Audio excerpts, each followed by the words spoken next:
BJP వాళ్ళు చెప్పడము, మీరు ట్రాన్స్ఫర్ చేయడము ఎలక్షన్ కమిషన్ పైనే చాలా బాధపడాల్సి వస్తుంది. ప్రజల్లో మంచి నమ్మకం ఉంది, ఆ నమ్మకం పోతుంది, ఎలక్షన్ కమిషన్ గౌరవము పోతుంది అని చెప్పేసి వారికి తెలియజేయడం జరిగింది.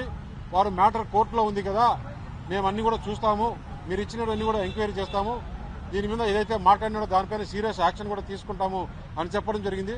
డీటెయిల్గా టెక్నికల్ ఇష్యూస్ అన్ని, యాక్ట్ కూడా, రూల్స్ కూడా మన రవీంద్ర కుమార్ ఎంపీ గారు అన్ని చూపించారు. ఆయన కూడా మిగతా వివరాలన్నీ చెప్తారు. ఈ రోజున ఎలక్షన్ కమిషన్ కలిసి ప్రధానంగా ప్రస్తావించినటువంటి అంశం 25వ తారీఖు సాయంత్రం విజయసాయిరెడ్డి గారి రిప్రజెంటేషన్ పలానా ఆఫీసర్లను ట్రాన్స్ఫర్ చేయాలని రిప్రజెంటేషన్ ఇవ్వటం, మేము 25ని రిప్రజెంటేషన్ ఇస్తాం, 26ను ట్రాన్స్ఫర్ చేస్తారని చెప్పేసి విజయసాయిరెడ్డి గారు చెప్పటం, ఎలక్షన్ కమిషన్ ట్రాన్స్ఫర్ చేయటం, వీటన్నిటికీ ఎలక్షన్ కమిషన్ యొక్క స్వతంత్ర ప్రతిపత్తి మీద అనుమానాలు కలుగుతున్నాయి, మీరు ఇట్లాంటి అవకాశం ఇవ్వటం కరెక్ట్ కాదు అని చెప్పేసి ఎలక్షన్ కమిషన్ దృష్టికి తీసుకువెళ్ళాం.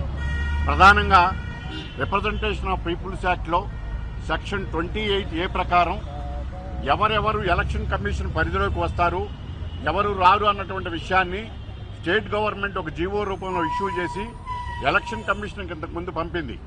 అందులో డైరెక్టర్ జనరల్ ఆఫ్ ఇంటెలిజెన్స్ అనేవాళ్ళు లేరు, లేకపోయినా ఎలక్షన్ డ్యూటీస్లో లేకపోయినా ఆయన్ని కూడా ట్రాన్స్ఫర్ చేయడం జరిగింది. అది కూడా ఎలక్షన్ కమిషన్ ఇచ్చినటువంటి 22/1/19 ఇచ్చినటువంటి సర్క్యులర్కి విరుద్ధమైనటువంటిది. ఈ 2 సర్క్యులర్స్ కూడా ఎలక్షన్ కమిషన్ దృష్టికి తీసుకువెళ్ళాం. ఆ సర్క్యులర్, మీరిచ్చిన సర్క్యులర్కు విరుద్ధంగా మీరు వ్యవహరించారు. అలాగే రాజ్యాంగంలో కానీ రిప్రజెంటేషన్ ఆఫ్ పీపుల్స్ యాక్ట్లో కానీ మీకున్న అధికారాలను అతిక్రమించి మీరు పరిధి దాటి ట్రాన్స్ఫర్ చేశారన్న విషయాన్ని ఎలక్షన్ కమిషన్ దృష్టికి తీసుకువెళ్ళాం. మా ముఖ్యమంత్రి గారు ఇచ్చినటువంటి లెటర్ను అందజేశాం. గతంలో ఇలాగే ఫారం 7కి సంబంధించినటువంటి కంప్లైంట్స్ మేము ఇచ్చాం, వాటి మీద కూడా యాక్షన్ తీసుకోవాలి, మీరు ఇంతవరకు రెస్పాండ్ కాలేదన్న విషయాన్ని తీసుకువెళ్ళాం.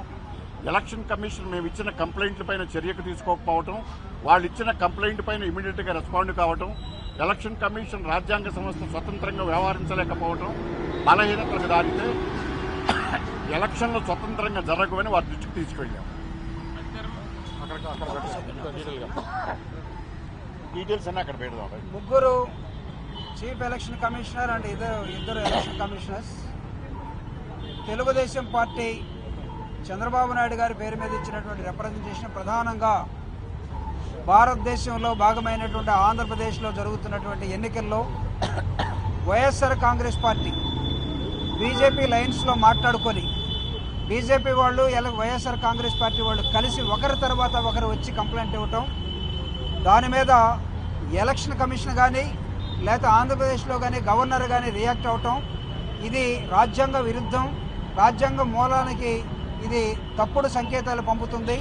నిన్నగాక మొన్న జరిగినటువంటి ఒక ఇన్సిడెంట్లో, కడపలో జరిగినటువంటి ఒక హత్య కేసులో విచారణలో ఉన్నటువంటి ఎస్పీ గారిని ఏమాత్రం ఎక్స్ప్లెనేషన్ అడగకుండా మార్చడం, అదేవిధంగా శ్రీకాకుళం జిల్లాలో ఉన్నటువంటి ఎస్పీని అలిగేషన్స్ లేకుండా మార్చడం, అంతకుముందు శ్రీకాకుళం జిల్లాలో ఒక ఐఏఎస్ ఆఫీసర్ కలెక్టర్గా వస్తే వచ్చిన 2 రోజులకే ఎలక్షన్ కమిషన్ వచ్చి ఈ కలెక్టర్ ఇక్కడ పనికిరాడు అని చెప్పడం, ఆ ఎస్టీ ఆఫీసరు మనోవేదనకి గురి కావటం, ఎలక్షన్ కమిషన్ తెలుగుదేశం పార్టీకి ప్రభుత్వానికి వ్యతిరేకంగా ఎవరైనా కంప్లైంట్ చేస్తే అర్జెంటుగా వాళ్ళ మీద యాక్షన్ తీసుకోవడానికి సిద్ధంగా ఉన్న సంస్థలాగా కనబడుతోంది.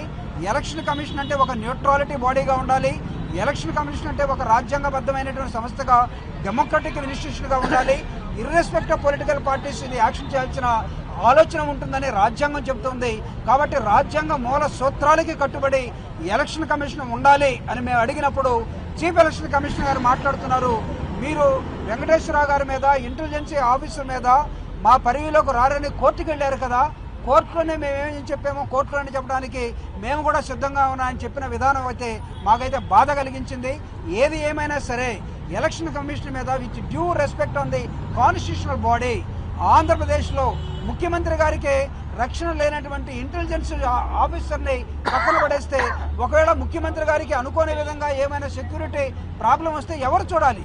ముఖ్యమంత్రి గారికి ఏమైనా ఇబ్బంది వస్తే ఎవరు బాధ్యులు? ఎలక్షన్ కమిషన్ బాధ్యత వహిస్తుందా? కేంద్ర ప్రభుత్వం బాధ్యత వహిస్తుందా?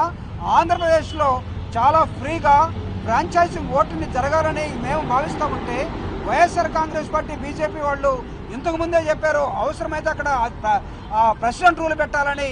జీవీఎల్ మాట్లాడుతూ ఉన్నాడు, ప్రెసిడెంట్ రూల్కి ఆంధ్రప్రదేశ్ చాలా సద్దంగా ఉందని చెప్తా ఉన్నాడు. వీటన్నిటి దృష్ట్యా వాళ్ళు ప్రిపేర్ అయ్యి ఆంధ్రప్రదేశ్లో రాజకీయాల్ని కలుషితం చేస్తున్న నేపథ్యంలో అటు వైఎస్ఆర్ కాంగ్రెస్ పార్టీ కానీ అటు బీజేపీ కానీ వీళ్ళకి రిపీటెడ్గా కంప్లైంట్స్ ఇస్తూ ఉన్నారట. దేని ఏమైనా సరే ఇక్కడ ఉన్నటువంటి ఎలక్షన్ కమిషన్ న్యాయబద్ధంగా అవసరమైతే ఆఫీసర్ మీద అలిగేషన్ వస్తే వాళ్ళతో మాట్లాడి వాళ్ళని ఎక్స్ప్లెనేషన్ తీసుకొని యాక్షన్ తీసుకోవాలి. కానీ అర్ధరాత్రి 1 గంటకి యాక్షన్ తీసుకొని అక్కడ ఉన్నటువంటి చీఫ్ ఇంటెలిజెన్స్ ఆఫీసర్ని ట్రాన్స్ఫర్ చేస్తున్నాం, కడప ఎస్పీని ట్రాన్స్ఫర్ చేస్తున్నాం, శ్రీకాకుళం ఎస్పీని ట్రాన్స్ఫర్ చేస్తున్నాం అన్న విధానం టోటలీ అబ్జెక్షనబుల్. ఈ పద్ధతిలో తెలుగుదేశం పార్టీ స్పష్టంగా ముఖ్యమంత్రి గారి ఆలోచన విధానాన్ని ఎలక్షన్ కమిషన్కి రాజ్యాంగబద్ధమైన సంస్థగా ముఖ్యమంత్రి గారికి ఏమైనా జరిగితే మీరు బాధ్యత వహించాలని కూడా మేము చెప్పడం జరిగింది. ముఖ్యమంత్రి గారికి సెక్యూరిటీ ఉంది, జడ్ సెక్యూరిటీ ఉంది, ఇంటెలిజెన్స్ ఆఫీసర్ని మీరు రిమూవ్ చేశారు. ఎవరు ఇప్పుడు intelligence officer who has to take care of our honourable CM మేము అడుగుతున్నాం. ఇక్కడ దానికి సమాధానం వాళ్ళు చెప్పాల్సిన అవసరం కనబడుతూ ఉంది. ఏదేమైనా సరే free and fair election should go in Andhra Pradesh. దీనికోసం పొలిటికల్ మోటివ్స్ ఉన్నటువంటి చాలా మంది వచ్చి కంప్లైంట్ చేయవచ్చు, మీరు కంప్లైంట్స్ స్వీకరించండి.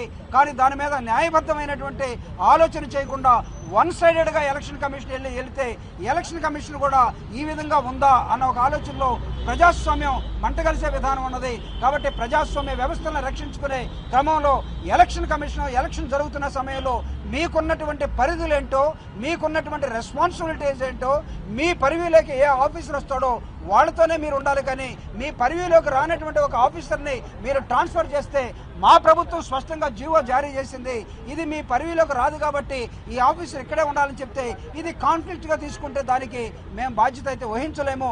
ఒకవేళ ఏమైనా సరే అనుకోనిది ఏమైనా ఆంధ్రప్రదేశ్లో జరిగితే ముఖ్యమంత్రి గారు రాయలసీమలో ఈరోజు ఎన్నికల ప్రచారంలో ఉన్నాడు. అవసరమైతే కార్యకర్తలందరూ కూడా ముఖ్యమంత్రి గారికి వలయంగా రక్షకులుగా ఏర్పడి మేము రక్షించుకోగలం.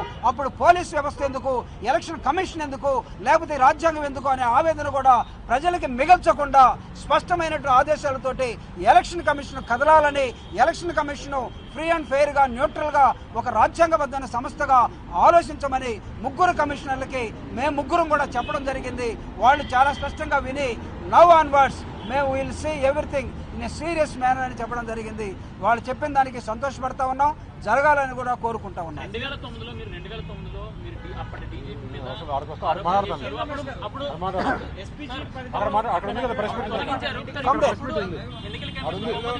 అక్కడ వచ్చేయండి.